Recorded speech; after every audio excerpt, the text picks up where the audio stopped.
Richard Blackwood stepped out of his luxury limousine at Buckingham Palace, the afternoon sun glinting off his gold Rolex watch.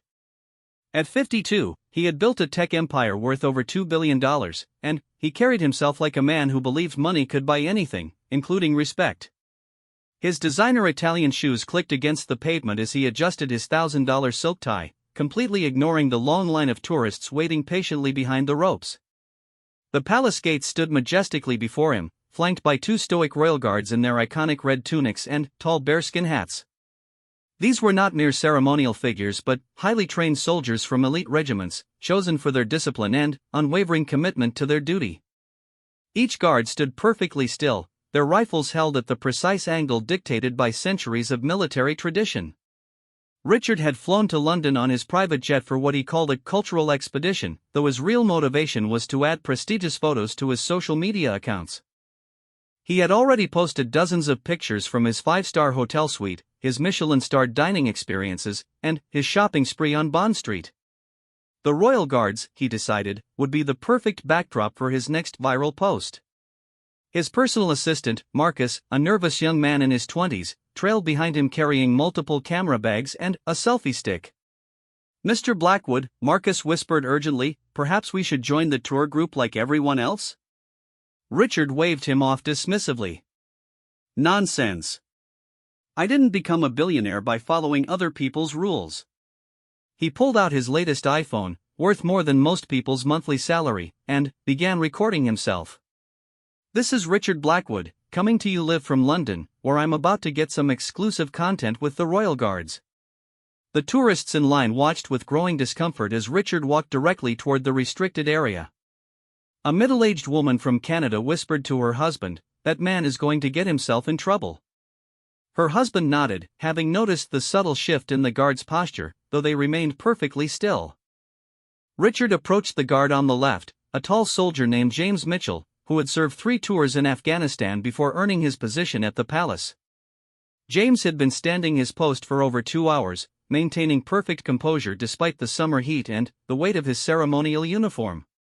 His training had prepared him for many situations, including dealing with disrespectful tourists. "Hey there, soldier boy," Richard called out loudly, his American accent cutting through the respectful murmur of the crowd. "I'm Richard Blackwood, CEO of Blackwood Technologies. You might have heard of me." He stepped closer to the guard, completely ignoring the clearly marked boundaries and warning signs. The guard remained motionless, staring straight ahead as protocol demanded. This only seemed to irritate Richard further. He had grown accustomed to immediate recognition and deference wherever he went. In his world of corporate boardrooms and exclusive clubs, his name opened doors and commanded attention. "I'm talking to you," Richard continued, his voice rising. He moved even closer, now just inches from the guard's face. "Don't you know who I am? I probably pay more in taxes than you make in a year." The crowd behind the barriers began to murmur in disapproval, and several people started recording the scene with their phones. A uniformed police officer standing nearby took a step forward, but Richard's bodyguard, a large man named Tony, quickly intercepted him. "My boss just wants a photo," Tony said quietly. No harm meant. The police officer, Constable Sarah Williams, had been working royal protection for 5 years and had seen this scenario play out many times before. Wealthy individuals, drunk on their own importance, believing that their money made them exempt from rules that apply to everyone else. She knew how these situations typically ended. Richard, emboldened by his bodyguard's intervention, decided to escalate further. He reached into his jacket and pulled out a thick wad of cash, held together with a gold money clip. "Look, I understand you guys probably don't make much money standing around all day. How about I make it worth your while?" He waved the money near the guard's face. $1,000 just to take a selfie with me. What do you say?" The insult hung in the air like a toxic cloud. James Mitchell, the guard being addressed, had dedicated his life to serving his country. He had earned multiple commendations for bravery under fire, had saved lives in combat zones, and now served with honor protecting the monarchy. The suggestion that he could be bought like a common street performer struck at the very core of his professional pride. Still, James remained motionless, though those who knew what to look for could see the slight tightening around his eyes. His fellow guard, Corporal Emma Thompson, maintained her position but was equally aware of the escalating situation. Both guards were connected to their command post through discreet communication devices, and their superiors were already monitoring the situation. Richard misinterpreted the guard's silence as consideration of his offer. "Not enough," he laughed, pulling out more bills. "How about 2,000? 5,000? Come on, everyone has a price." He actually reached out and tried to stuff money into the guard's tunic pocket. The moment Richard's hand made contact with the guard's uniform, several things happened simultaneously. The previously still guard's hand moved with lightning speed to grip Richard's wrist, not hard enough to cause injury, but firm enough to stop the inappropriate contact. The second guard shifted position slightly, a movement that, while subtle, indicated a heightened state of alert. "Sir, please step back," James Mitchell spoke for the first time, his voice calm but carrying an unmistakable note of authority. "You are in violation of palace security protocols." Richard, shocked that his money had been refused and that he was being physically restrained, albeit gently, lost his temper completely. "Get your hands off me," he shouted, loud enough for everyone in the vicinity to hear clearly. "Do you know who you're dealing with? I could buy this entire palace if I wanted to." The crowd had grown larger now, drawn by the commotion. Tourists from around the world watched in fascination and horror as one of their fellow visitors made a spectacle of himself. Many were recording, and already the first videos were being uploaded to social media platforms. Dr. Elizabeth Harper, a professor of international relations from Oxford who was visiting with her family, shook her head in disgust. "That man is embarrassing his entire country," she told her teenage daughter, who was watching the scene unfold with wide eyes. Richard's outburst continued as he tried to pull away from the guard's grip. "I'll have your job for this. I have connections in the American embassy. You can't treat me like some common tourist." His face was turning red with anger and indignation. Constable Williams finally stepped forward, her hand resting casually on her radio.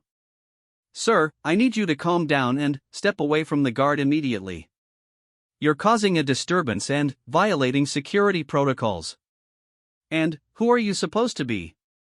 Richard snapped at her. "Another underpaid government employee? Do you want some money too?" He was so angry now that spittle was flying from his mouth as he spoke. Marcus, his assistant, was frantically trying to signal for Richard to stop, but his boss was too caught up in his rage to notice. The young man had witnessed Richard's temper tantrums before, but never in such a public setting with such serious potential consequences. "Mr. Blackwood," Marcus called out desperately, "perhaps we should just go back to the hotel." "Shut up, Marcus!" Richard bellowed without even looking at him. "I'm handling this." He turned back to the guard, who had now released his wrist but remained in a ready position. "You made a big mistake, soldier boy. I'm going to make sure you're court-martialed for this. Assault on an American citizen." The absurdity of his claim that he had been assaulted when he had been the one initiating inappropriate contact was not lost on the watching crowd. Several people called out in support of the guards, with one elderly British gentleman saying loudly, "Good on you, lads. Show this fool some proper respect." Richard whirled around to face the crowd, his anger now expanding to include everyone present. "Mind your own business," he shouted. "This doesn't concern any of you." He pointed an accusatory finger at various individuals in the crowd, his behavior becoming increasingly erratic. The situation was rapidly spiraling out of control, and the guards remained professional despite the ongoing provocation. Their training had prepared them for many scenarios, but dealing with an entitled billionaire having a public meltdown required a special kind of patience. James Mitchell, still maintaining his position but now clearly alert and ready for any eventuality, spoke again in the same calm, measured tone. "Sir, you have 10 seconds to step back behind the barriers, or you will be removed from the premises." The ultimatum seemed to only fuel Richard's rage further. In his mind, he was being threatened by someone he considered to be far beneath his social and economic status. The idea that a mere soldier would dare give him orders was incomprehensible to a man who had spent decades having his every whim catered to by subordinates and employees. "You're threatening me now?" Richard's voice reached a new pitch of indignation. "I'll sue you personally. I'll sue this entire monarchy. You have no idea what kind of legal power I can bring to bear." As the 10-second deadline approached, war security personnel began converging on the area. The guard's superiors had been monitoring the situation and decided that additional intervention was necessary. Richard, however, was too consumed with his own anger to notice the changing dynamics around him. The countdown had begun, and everyone present seemed to sense that something significant was about to happen. The atmosphere was electric with tension, and tourists continued recording what was clearly becoming a major incident. Richard Blackwood, in his supreme arrogance, had no idea that his world was about to change dramatically. The final seconds ticked away as Richard continued his tirade, completely oblivious to the fact that his behavior had crossed several lines and that consequences were now inevitable. He had arrived in London as a powerful billionaire accustomed to getting his way through wealth and intimidation. He was about to discover that some things truly cannot be bought, and some people cannot be bullied. The stage was set for a confrontation that would humble one of America's most arrogant businessmen and provide a lesson in respect that money simply could not buy. The royal guards stood ready, their duty clear, their resolve unshakable, as they prepared to show Richard Blackwood that true power comes not from wealth, but from the 10 seconds expired with Richard still ranting about his wealth and connections, completely oblivious to the gravity of his situation. James Mitchell, the royal guard, maintained his professional composure as he gave a barely perceptible nod to his colleagues. Within moments, 4 additional security personnel emerged from strategic positions around the palace grounds, moving with the fluid precision that marked them as elite professionals. Richard finally noticed the approaching security team and his expression shifted from anger to confusion, then back to indignation. "What is this?" he demanded, his voice cracking slightly. "You're calling back up because you can't handle one American tourist? This is ridiculous." Detective Inspector Michael Crawford, a veteran of 25 years with the Metropolitan Police, stepped forward.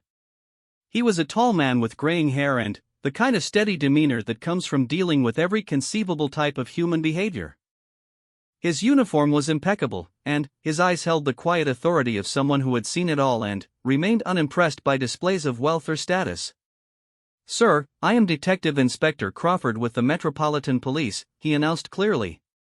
"You are currently in violation of the Public Order Act, the Royal Protection Act, and Palace Security Regulations. I am giving you one final opportunity to comply with instructions and remove yourself from this area peacefully." Richard looked around at the assembled security personnel, his brain finally beginning to process that this situation had evolved far beyond a simple disagreement with a guard. The crowd of tourists had grown significantly larger, and smartphones were pointed at him from every direction. The clicking and whirring of camera shutters created a constant background noise. "This is harassment," Richard protested, though his voice lacked some of its earlier conviction. "I'm an American citizen, and I have rights. You cannot treat me this way simply because I wanted to take a photograph." Inspector Crawford's expression remained neutral, but those familiar with his methods recognized the slight tightening around his eyes that indicated his patience was wearing thin. "Sir, you were not simply attempting to take a photograph. You made physical contact with a royal guard, attempted to bribe a member of the British Armed Forces, created a public disturbance, and have been verbally abusive to multiple individuals. These are serious offenses." The weight of the charges seemed to hit Richard for the first time, and his face went pale beneath his artificial tan. Marcus, his assistant, had retreated to what he hoped was a safe distance, still recording everything on his phone but looking increasingly panicked. Tony, the bodyguard, remained close to Richard but made no move to interfere with the police, recognizing that any aggressive action on his part would only make matters worse. "Bribe?" Richard sputtered. "I wasn't bribing anyone. I was offering a tip for services. That's completely different. In America, tipping is normal." A murmur of disbelief rippled through the crowd. Dr. Harper, the Oxford professor, turned to her daughter and said quietly, notice how he's trying to reframe his behavior now that he's facing consequences. Classic deflection technique. Inspector Crawford consulted a small notebook, his movements deliberate and methodical. According to multiple witnesses, you offered money to a serving member of the British Armed Forces in exchange for him to abandon his post and pose for photographs with you. Under UK law, this constitutes attempted bribery of a public official. Richard's mind raced as he tried to find a way out of the situation that didn't involve admitting any wrongdoing. His entire life had been built on the principle that problems could be solved with money, connections, or aggressive negotiation. The idea that he might actually face consequences for his behavior was so foreign to his experience that he struggled to process it. "Look," he said, attempting to adopt a more reasonable tone while still maintaining his air of superiority, "I think there's been a misunderstanding here. I'm Richard Blackwood, CEO of Blackwood Technologies. Perhaps you've heard of my company? We do significant business with the UK government. I'm sure if you contact the American Embassy, they can straighten this out." Inspector Crawford made a note in his book without looking up. "Sir, your identity and business connections are irrelevant to the charges at hand. No individual, regardless of their wealth or status, is above the law in the United Kingdom." The statement hit Richard like a physical blow. In his world of corporate influence and political connections, his name had always been a magic key that opened doors and dissolved problems. The realization that it carried no weight here was deeply disturbing to his sense of how the world operated. James Mitchell, the royal guard who had been the primary target of Richard's disrespect, remained at his post but continued to monitor the situation. His years of military service had taught him to read people, and he could see that the American businessman was finally beginning to understand that his behavior had real consequences. A young woman from the crowd, Sarah Chen, a law student at King's College London, had been recording the entire incident for a project on public behavior and social dynamics. She watched with fascination as Richard's demeanor shifted from aggressive entitlement to nervous defensiveness. "I want to speak to a lawyer," Richard announced suddenly, as if he had just remembered that he had legal rights. "I'm not saying another word until I have legal representation present." "That is certainly your right, sir," Inspector Crawford replied calmly. "However, I should inform you that requesting legal counsel does not halt our investigation or exempt you from the immediate consequences of your actions." Richard looked confused by this response. In his business dealings, mentioning lawyers usually caused people to become more cautious and deferential. The inspector's matter-of-fact acceptance of his request was unsettling. "What do you mean, immediate consequences?" Richard asked, his voice betraying the first hint of genuine concern. "You are being detained for questioning regarding the charges I mentioned earlier," Crawford explained patiently. "You will be transported to the local police station where you will have the opportunity to contact both your lawyer and the American Embassy if you wish." "Detained?" Richard's voice rose to nearly a shriek. "You're arresting me? For what? Taking pictures? This is insane." "Sir, you are not under arrest at this moment," Crawford clarified. "You are being detained for questioning. However, if you continue to resist or create further disturbances, arrest will become necessary."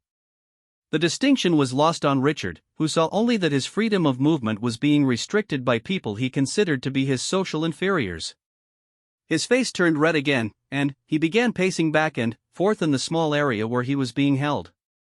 Marcus finally worked up the courage to approach the group, his hands shaking slightly as he addressed Inspector Crawford. "Excuse me, officer. I'm Mr. Blackwood's assistant. Is there anything I can do to help resolve this situation? Perhaps there's some way to handle this quietly?"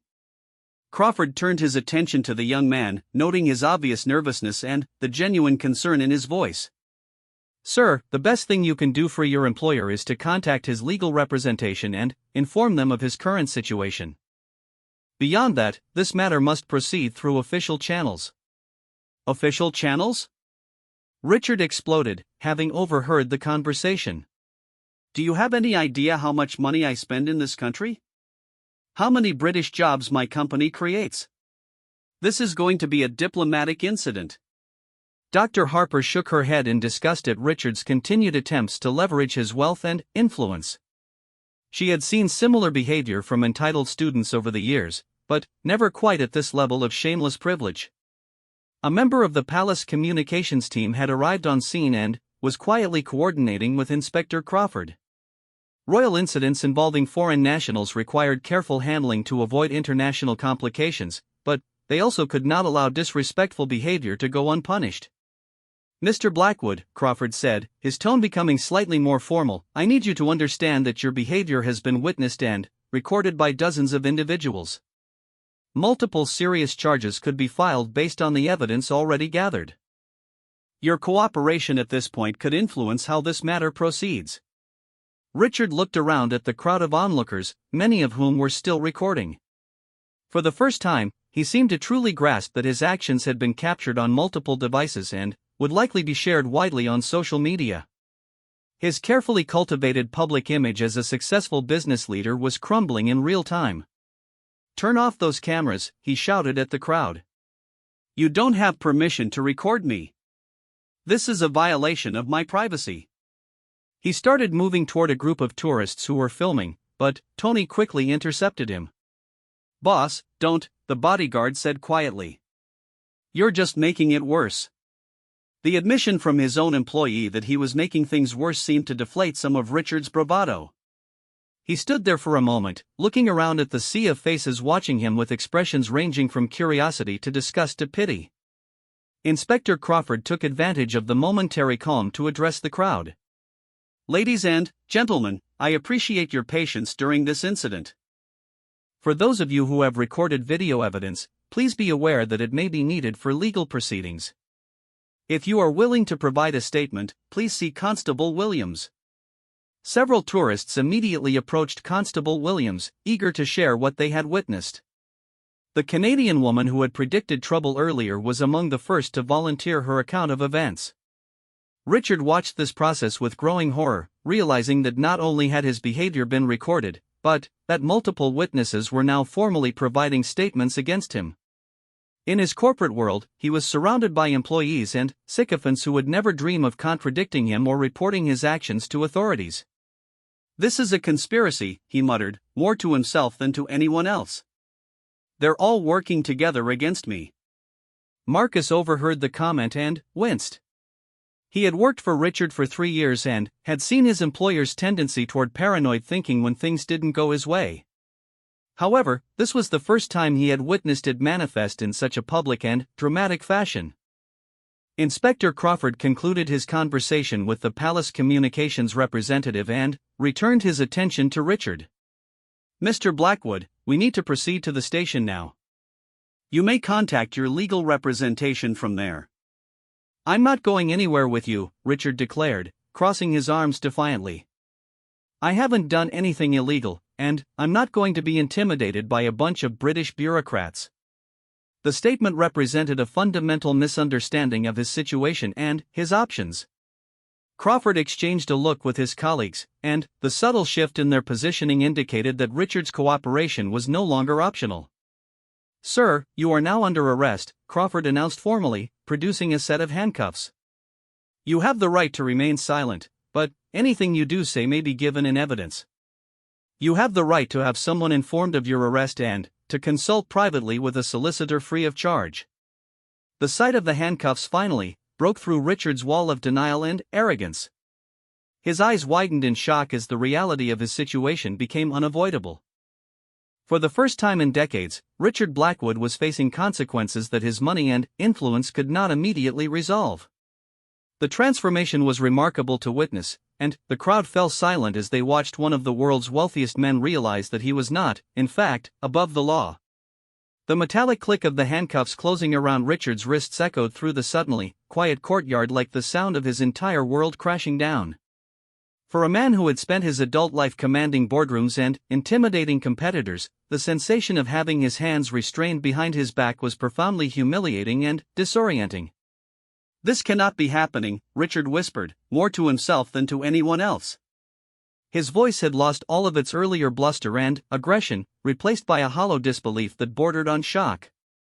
The expensive Italian leather shoes that had clicked so confidently across the pavement just an hour earlier now shuffled uncertainly as Inspector Crawford guided him toward the waiting police vehicle. Marcus stood frozen, his phone still recording, though his hands were shaking so badly that the footage would later prove nearly unwatchable. In 3 years of working for Richard Blackwood, he had seen his boss fire employees, destroy business relationships, and humiliate subordinates, but he had never seen him rendered completely powerless. The sight of his billionaire employer in handcuffs was surreal and terrifying. "Marcus!" Richard called out as Crawford opened the rear door of the police car. "Call Henderson immediately. Get the legal team on this. And contact the embassy. This is kidnapping." His voice cracked on the last word, revealing the panic that was beginning to override his attempts at maintaining control.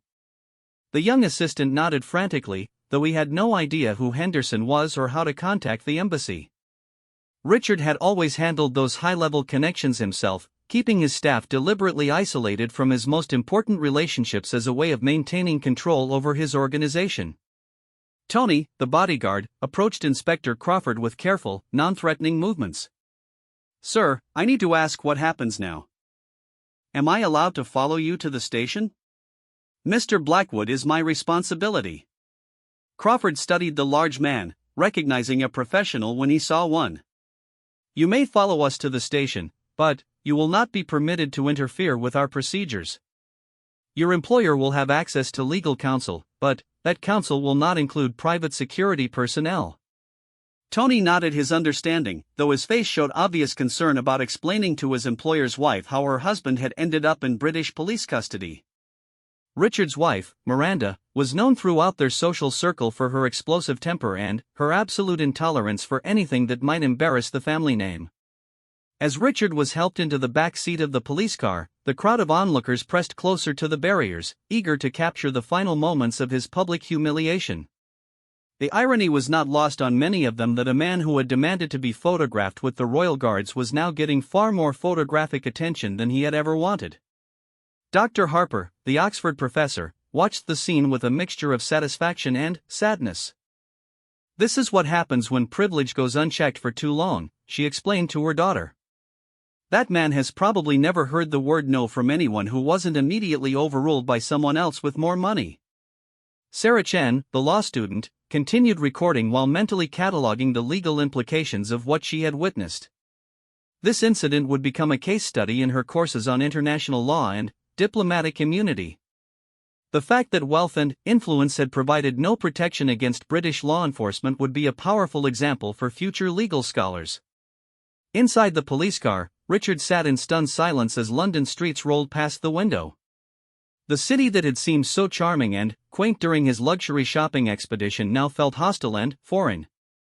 Every pedestrian on the sidewalk seemed to be staring at him, though in reality, most people were completely unaware of the drama that had just unfolded at the palace.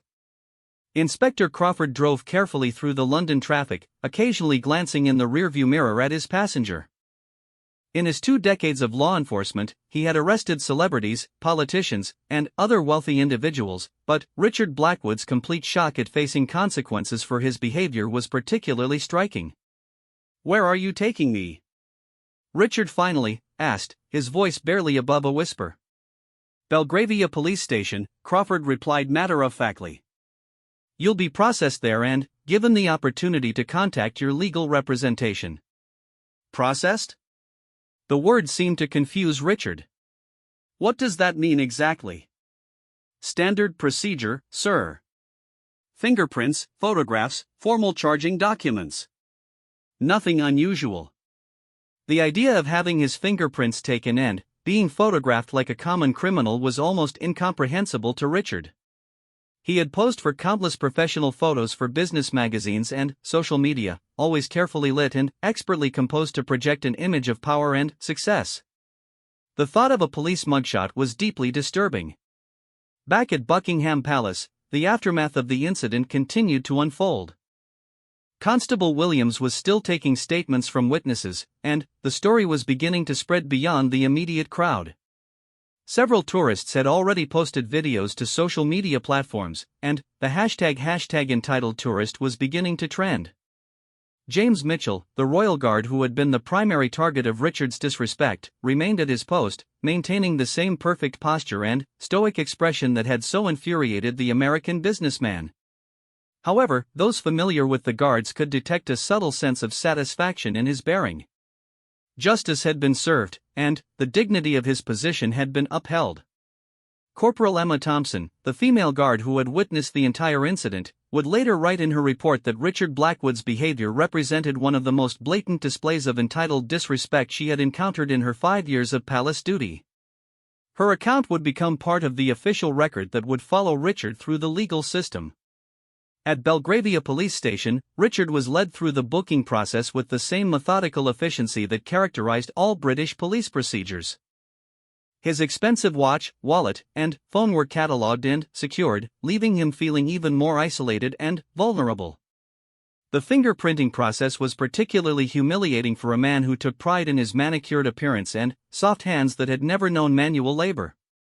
The ink stained his fingers, a visible reminder of his current circumstances that would take days to completely fade. "I need to call my lawyer," Richard repeated for the 10th time as he was led to a holding cell. The cell was clean but spartanly furnished, with a narrow bench and basic facilities that were a far cry from the luxury accommodations he was accustomed to.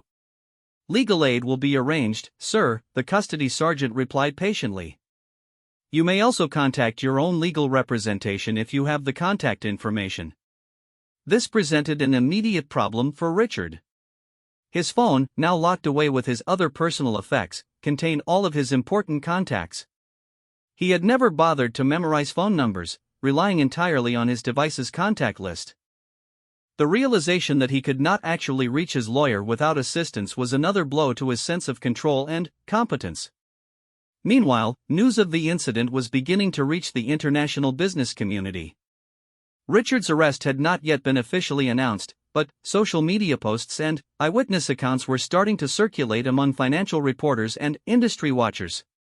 Miranda Blackwood was at a charity luncheon in Manhattan when her assistant quietly informed her that disturbing videos of her husband were appearing online. She excused herself from the event and retreated to her limousine to view the footage, her face growing paler with each passing second. The videos clearly showed Richard's aggressive behavior, his attempts to bribe the guards, and his eventual arrest. For a woman who had spent 20 years carefully cultivating an image of sophisticated elegance and social responsibility, the sight of her husband being handcuffed at Buckingham Palace was catastrophic. She immediately began making phone calls to crisis management specialists and high-powered attorneys, but the time difference meant that most of Richard's usual fixers were asleep or unavailable. For the first time in her marriage, Miranda found herself dealing with a crisis that could not be immediately resolved through money and connections. Back in London, Marcus was struggling to figure out what to do next. He had managed to contact Blackwood Technologies' general counsel, but the lawyer had immediately made it clear that Richard's personal legal troubles were outside the scope of his corporate responsibilities. The assistant was beginning to understand that his boss's network of support might not be as robust as Richard had always claimed. Tony, the bodyguard, was facing his own crisis. His contract required him to maintain the safety and security of his client, but Richard was now in police custody and completely beyond Tony's ability to protect. He had never faced a situation where his employer was detained by foreign law enforcement, and his training had not prepared him for the complex legal and diplomatic issues involved. In his holding cell, Richard sat on the narrow bench and tried to process what had happened to his life in the span of a few hours. That morning, he had awakened in a luxury hotel suite, checked his stock portfolio over a gourmet breakfast, and planned a day of leisure tourism that would provide content for his social media accounts. Now he was sitting in a British jail cell, facing serious criminal charges, with his reputation in ruins and his business empire potentially at risk. The silence in the cell was broken only by the distant sounds of the police station and the occasional footsteps in the corridor. For the first time in decades, Richard Blackwood was completely alone with his thoughts, stripped of all the layers of wealth, power, and influence that had insulated him from the consequences of his actions. The experience was terrifying and foreign, forcing him to confront aspects of himself that he had successfully avoided through years of surrounding himself with enablers and yes-men. The man who had arrived in London believing that money could buy him anything was beginning to understand that some things, respect, dignity, and justice, could not be purchased at any price. His fall from grace was complete, but his real education was just beginning. The morning light filtered through the small window of Richard's holding cell, marking the end of what had been the longest night of his adult life. He had barely slept, his mind racing between disbelief, anger, and a growing sense of dread about what the new day would bring. The thin blanket provided by the jail did little to ward off the chill, both physical and emotional, that had settled into his bones. At precisely 8 o'clock, the cell door opened with a metallic clang that made Richard jump. A uniformed officer stood in the doorway, clipboard in hand, looking tired but professional. "Mr. Blackwood," the officer announced, "your solicitor has arrived." Richard stood up quickly, his expensive suit now wrinkled and disheveled after a night on the cell's narrow bench. "Finally," he muttered, trying to summon some of his usual commanding presence despite his circumstances. "I assume this nightmare will be over soon." He was escorted to a small meeting room where a woman in her 50s waited, dressed in a conservative business suit and carrying a leather briefcase. Victoria Pemberton was one of London's most respected criminal defense attorneys, specializing in high-profile international cases. Her silver hair was pulled back in a neat bun, and her sharp eyes assessed Richard with the practiced gaze of someone who had represented many powerful individuals who had found themselves on the wrong side of the law. "Mr. Blackwood," she said, extending a firm handshake. "I'm Victoria Pemberton. I was contacted by your wife's legal team in New York. Please, sit down." Richard took a seat across from her, immediately launching into what he clearly expected to be a brief explanation that would result in his immediate release. "Miss Pemberton, thank you for coming. This has all been a terrible misunderstanding. I'm sure once you explain to the authorities who I am and what happened, we can resolve this quickly and quietly." Victoria opened her briefcase and pulled out several documents, including printed copies of the videos that had been circulating on social media. She placed them on the table facing Richard, her expression remaining neutral but professional. "Mr. Blackwood, I need you to understand the seriousness of your situation," she began, her voice measured and calm. "You're facing multiple charges under British law, including attempted bribery of a public official.